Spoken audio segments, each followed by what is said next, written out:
Oke, Assalamualaikum warahmatullahi wabarakatuh. Kami dari kelompok 3 akan mempresentasikan mengenai biofarmasi paru-paru lokal. Next. Berikut adalah anggota kelompok kami. Mungkin bisa dilihat di layar anggota kelompok kami. Next. Dan berikut adalah topik bahasan yang akan kami bahas pada presentasi kali ini. Bisa dilihat di layar. Next. Dan berikut adalah obat yang bisa dihantarkan akan disampaikan oleh rekan saya.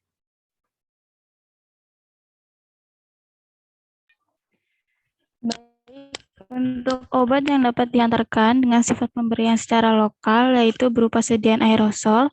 Sediaan aerosol di sini berjenis bronkodilator yang dapat dibagi menjadi 3 golongan. Obat yaitu kortikosteroid, beta-2 agonis dengan contoh salbutamol, salmeterol, dan formoterol, serta golongan obat terakhir yaitu antikolinergik dengan contoh ipratropium bromide dan tiotropium bromide. Next. Selanjutnya ada rasional pembuatan sediaan. Untuk materi kali ini obat yang akan menjadi topik bahasan berupa salbutamol. Salbutamol di sini berbentuk sediaan aerosol yang dapat diformulasikan dalam suspensi ataupun larutan. Adapun dalam memformulasikan suspensi MDI perlu diperhatikan beberapa hal yang merupakan faktor penting formulasi suspensi MDI, yaitu ukuran partikel, kelarutan bahan aktif, dan surfaktan ataupun bahan pendispersi. Formulasi larutan MDI harus memiliki sifat larutan dalam propelan murni ataupun campuran. Namun jika terdapat bahan yang tidak larut, dapat ditambahkan pelarut yang dapat bercampur dengan sistem propelan. Pada suspensi MDI, bahan formulasi dapat berfluktuasi dan memiliki potensi ketidakstabilan fisik. Di samping itu, ukuran partikel dalam suspensi harus dibatasi karena adanya mikronisasi obat. Sedangkan pada larutan ditentukan dengan ukuran tetesan awal, konsentrasi komponen volatil, dan laju penguapan propelan. Next. Formulasi untuk larutan MDI harus memiliki pola deposisi paru yang lebih baik dari in vitro. Karena pada saat volatilitas semakin meningkat, maka penetrasi saluran pernapasan yang lebih baik dapat dicapai saat formulasi larutan dibandingkan dengan suspensi. Pada formulasi MDI ini dilakukan pemilihan propelan yang sesuai dengan tujuan untuk menghasilkan tekanan uap yang diinginkan, karakteristik semprotan, dan distribusi ukuran partikel yang sesuai. Pemilihan propelan untuk menghasilkan tekanan uap yang sesuai karena hal tersebut memiliki pengaruh yang signifikan terhadap hasil ukuran partikel. Pada saat terjadi penurunan tekanan uap, maka dihasilkan partikel yang lebih besar. Dengan demikian, pada saat peningkatan volatilitas formulasi larutan dengan mengontrol konsentrasi non-volatil, maka akan menghasilkan peningkatan kelarutan partikel yang memiliki ukuran lebih kecil. Next. Baik, selanjutnya akan dibacakan oleh rekan saya.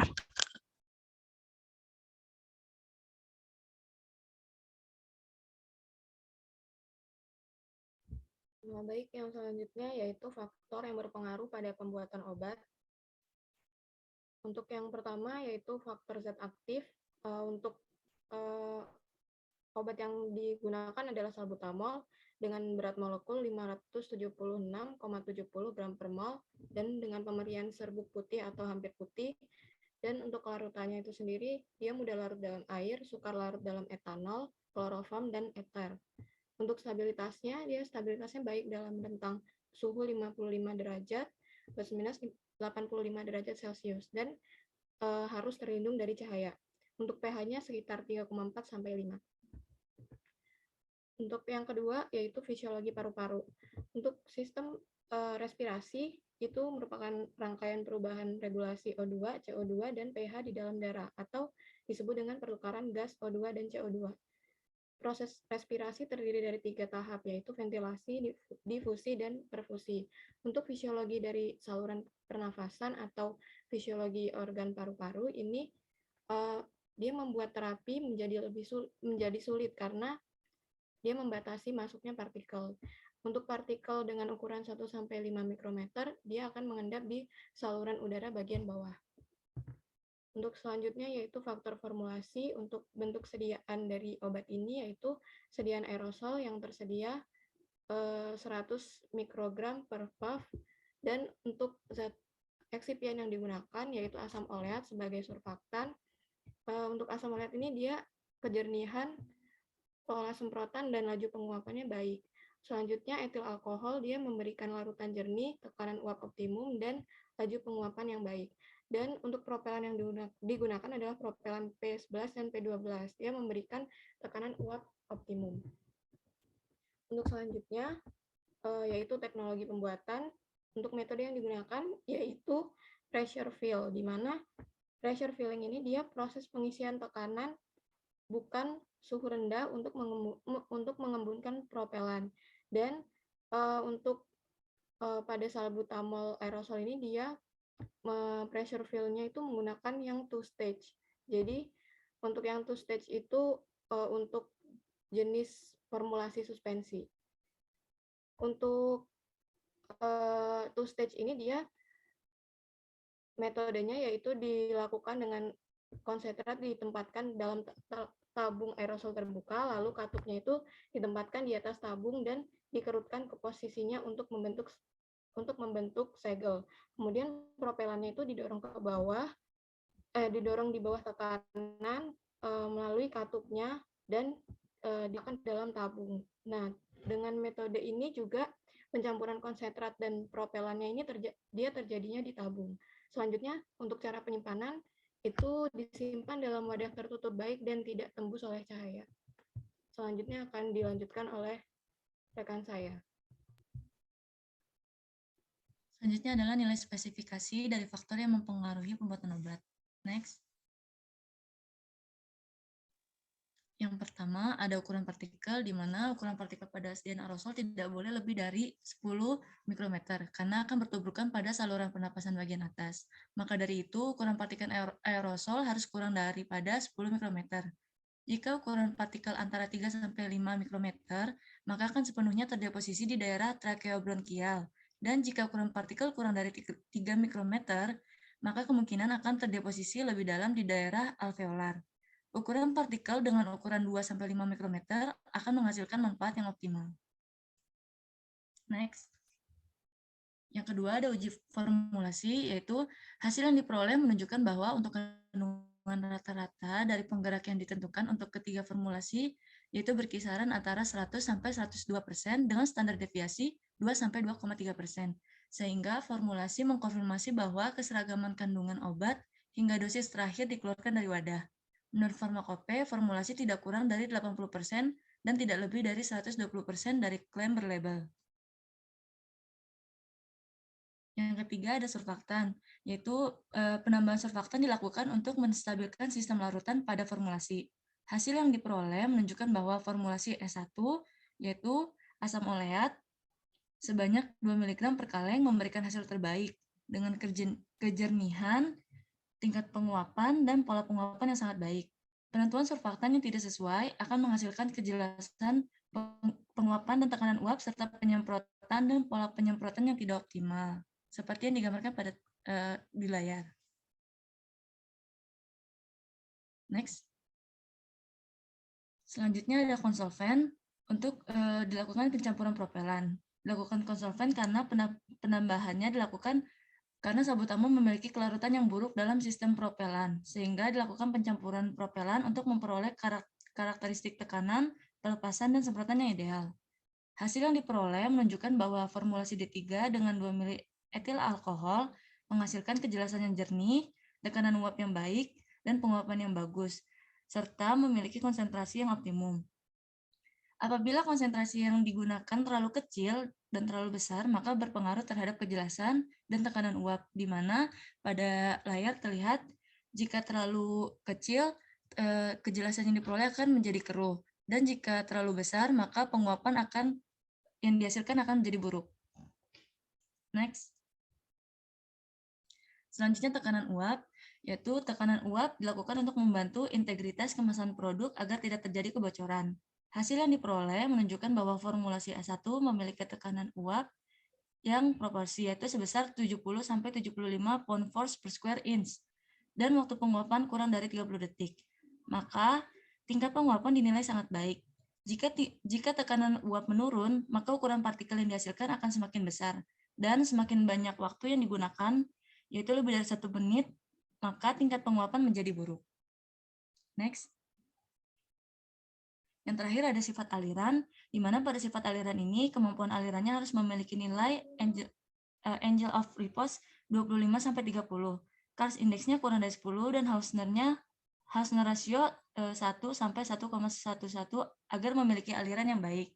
Jika nilai angle of repose lebih dari 66, Cars index lebih dari 38 dan Hausner ratio lebih dari 1,6, maka mempunyai flow karakter yang sangat sulit mengalir. Selanjutnya akan dilanjutkan oleh rekan saya. Baik, selanjutnya adalah mengenai evaluasi sediaan. Mungkin bisa di next. Yang pertama, ada derajat semprotan. Derajat semprotan merupakan angka yang menunjukkan jumlah bobot isi aerosol yang disemprotkan dalam satu satuan waktu tertentu dinyatakan dalam tiap detik. Caranya adalah dengan menekan aktuator masing-masing wadah, lalu celupkan ke dalam penangas air, kemudian dikeringkan dan ditimbang kembali, dilakukan pengulangan sebanyak 3 kali. Yang kedua adalah analisis ukuran partikel, ditentukan dengan teknik difraksi laser menggunakan Malvern 2000 SM, dengan syarat ukuran tidak lebih dari 1 sampai 5 mikron. Next. Selanjutnya adalah sifat aliran. Digunakan metode kerucut ketinggian untuk memeriksa sifat aliran formulasi. Digunakan corong kaca dengan diameter dalam 5 mm dipasang pada ketinggian 2,5 cm.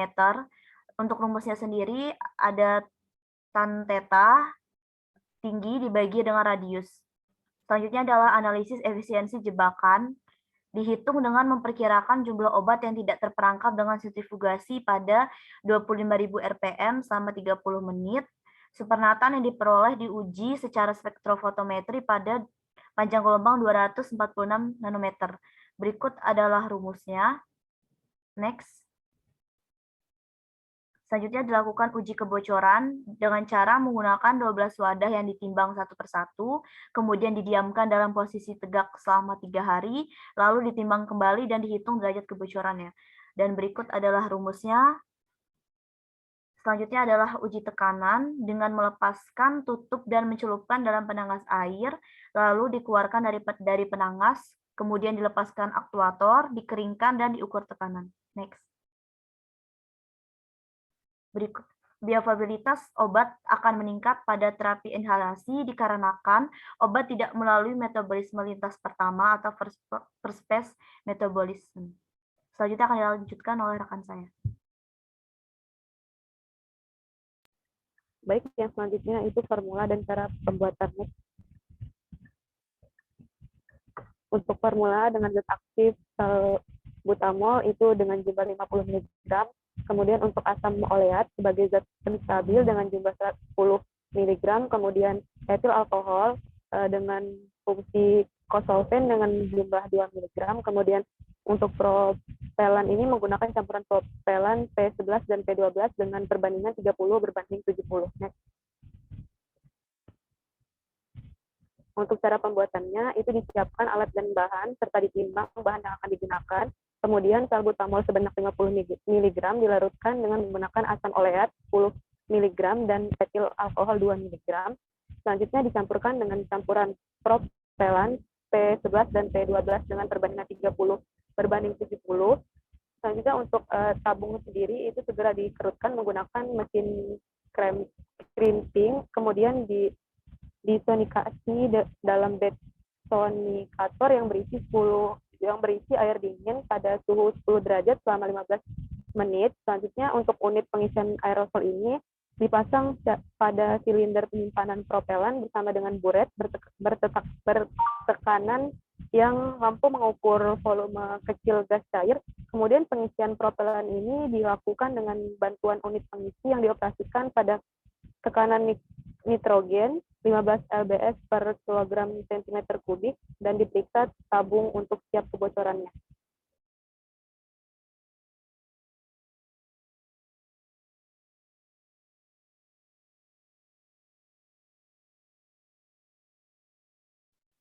Yang ketujuh adalah biofarmasi dan mekanisme absorpsi. Next. Untuk perjalanan obat salbutamol ini pada sediaan aerosol masuk dalam tubuh melalui 4 tahapan, di mana ada transit atau penghirupan, kemudian depo atau penangkapan, yang ketiga penahanan dan pembersihan, dan yang terakhir adalah penyerapan atau absorpsi. Untuk yang pertama adalah transit atau penghirupan, di mana aerosol memulai perjalanan dari alat generator sampai titik fiksasi di epitel pernapasan. Kemudian tetesan aerosol mula-mula mencapai kafum bukalis, kemudian menuju trakea, bronkus, bronkiolus, kanal alveoli, dan akhirnya ke alveoli paru. Untuk faktor yang mempengaruhi perpindahan partikel ini, kita ketahui bahwa ada ukuran partikel, pernapasan, dan laju pengaliran udara, kemudian jenis aliran, kelembapan, suhu, dan tekanan. Dapat dilihat pada layar di mana ada tabel merupakan skema jalur penembusan partikel pada berbagai tahapan yang berbeda di percabangan saluran pernapasan yang didasarkan oleh ukuran partikel. Next. Yang kedua adalah depo atau penangkapan, di mana pada tahap ini terjadi penangkapan atau depo partikel aerosol yang ditangkap dan ditahan epitel oleh bronkoalveoli, di mana hanya sebagian partikel yang diteruskan, sedangkan bagian lainnya akan ditolak. Untuk cara penahanan dibagi menjadi 3 adalah tumpukan karena kelembapan, di mana ini kemungkinan terjadi akibat kelembapan yang semakin meningkat dengan bertambahnya diameter partikel, laju pengaliran udara, sudut lukukan, dan penurunan jari-jari bronkus. Kemudian yang kedua adalah pengendapan karena gravitasi, di mana pengendapan ini berbanding terbalik dengan laju pengaliran udara dan berbanding lurus dengan bobot partikel. Yang terakhir adalah difusi atau gerakan Brown, di mana timbul akibat tumbukan molekul gas dan partikel yang tersuspensi dalam udara. Untuk yang ketiga adalah tahapan penahanan dan pembersihan, di mana setelah penangkapan zat aktif yang dihirup dari aerosol, maka partikel akan tertahan di permukaan tempat depo. Kemudian aktivitasnya akan ditentukan oleh laju pelarutan dan difusi melintasi selaput mukosa. Untuk pembersihan ini sendiri adalah sekitar 100 jam, di mana dilakukan oleh selaput mukosidia dengan persen 30 hingga 40%, yang dikeluarkan pada 24 jam pertama. Untuk tahap ini di mana tergantung pada sistem aerosol, ada 2, yaitu larut dalam cairan biologis, di mana penyerapan oleh mukosa saluran napas. Kemudian yang kedua adalah tidak larut cairan biologis, di mana partikel tersimpan dalam saluran napas bagian bawah. Next. Baik, yang terakhir adalah penyerapan atau absorpsi, di mana pada tahap ini sebagian bahan yang dihirup dalam bentuk aerosol akan terikat dalam saluran napas, kemudian akan diserap oleh mukosa saluran. Kemudian untuk penyerapan ini sendiri dapat terjadi pada berbagai tempat yang berbeda dan terkadang selektif untuk beberapa zat aktif tertentu, seperti di hidung, mulut, trakea, bronkus, alveoler, dan di saluran cerna. Selanjutnya akan dilanjutkan oleh rekan saya. Baik, persyaratan regulasi selanjutnya. Baik, dalam sebuah cara pembuatan obat yang baik, ada badan yang tentunya membuat regulasi menjadi standar minimal untuk pembuatan obatnya itu menjadi baik. Nah, dalam prinsipnya, pembuatan hendaklah dilakukan dalam kondisi yang dapat menekan sekecil mungkin kontaminasi mikroba dan partikulat di dalam kondisi ruangan terkendali, misalnya suhu dan kelembapan yang rendah. Nah, ini semua diatur dalam Peraturan Badan Pengawasan Obat dan Makanan Nomor 34 Tahun 2018 tentang pedoman cara pembuatan obat yang baik. Dalam metode pembuatan dan pengisian obatnya ada 2 cara. Yang pertama yaitu proses pengisian ganda. Nah, pengisian ganda ini atau disebut juga dengan pengisian dengan tekanan. Untuk produksi bentuk ini, bahan berkhasiat disuspensikan dalam propelan bertitik didih tinggi, kemudian diisikan ke dalam wadah ditutup dengan katupnya. Kemudian melalui katup diisikan propelan lain yang bertitik didih rendah. Suspensi bahan berkhasiat dalam propelan dijaga pada suhu rendah untuk mengurangi kehilangan akibat penguapan. Yang kedua adalah proses pengisian tunggal atau pengisian dingin. Nah, pada saat proses ini, bahan berkhasiatnya tadi disuspensikan dalam suatu campuran propelan, kemudian dijaga pada tekanan tinggi atau pada suhu rendah, kemudian campuran tadi disuspensikan, kemudian diisikan langsung ke dalam wadah dengan 1 kali pengisian. Selanjutnya. Nah, persyaratan yang kedua yaitu adalah tentang bangunan, fasilitas, dan peralatan. Nah, inti dari bangunan, fasilitas, dan peralatan ini adalah pembuatannya itu sedapat mungkin dilakukan dengan sistem tertutup untuk mencegah adanya kontaminasi. Yang kedua, jika produk dan komponen yang berisi terpapar udara, maka udara yang masuk ke dalam ruangan hendaklah disaring serta memenuhi persyaratan kelas kebersihan kelas D. Jalan masuk ke ruangan hendaklah melalui ruangan penyangga. Artinya sebelum udara masuk harus melalui misalnya HEPA atau protektor seperti itu. Yang ketiga, suhu dan kelembapan ruang pembuatan dan pengisian hendaklah dikendalikan sedemikian rupa untuk mencegah kondensasi dan penguapan propelan. Karena sifat propelan yang mudah menguap, maka suhu dan kelembapannya harus diatur sedemikian rupa. Yang keempat, jika berat jenis propelan yang digunakan lebih besar dari udara, hendaklah disediakan penghisap udara di dekat lantai. Yang kelima, hendaklah berhati-hati jika menggunakan propelan yang mudah terbakar untuk mencegah ledakan api, hendaklah tersedia ruangan dan peralatan yang tahan ledakan. Selanjutnya. Nah, yang ketiga itu ada produksi dan pengawasan mutu.